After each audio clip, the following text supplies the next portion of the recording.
اشرف صبوحی حالات زندگی۔ اشرف صبوحی کا اصل نام سید ولی اشرف تخلص صبوحی اور قلمی نام اشرف صبوحی تھا۔ اشرف صبوحی دلی میں پیدا ہوئے۔ ان کا تعلق ڈپٹی نذیر احمد کے خاندان سے تھا۔ ان کے والد کا نام علی اشرف تھا۔ اشرف صبوحی نے ملازمت کا آغاز ڈاک اور تار کے محکمے سے کیا، مگر لکھنے پڑھنے کا شوق بدستور قائم تھا۔ تصانیف: دلی کی چند عجیب ہستیاں: غبار کارواں، جروکے، بغداد کے جوہری، بن باسی دیوی، دھوپ چھاؤں، ننگی دھرتی، موصل کے سوداگر، بزم آخر۔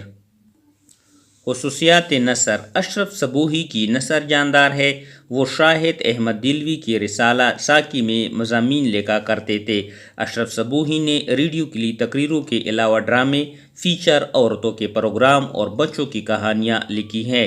اشرف صبوحی نے علم و ادب کا ایسا خزانہ چھوڑا ہے جس سے آنے والی نسلیں ہمیشہ استفادہ حاصل کرتی رہیں گی۔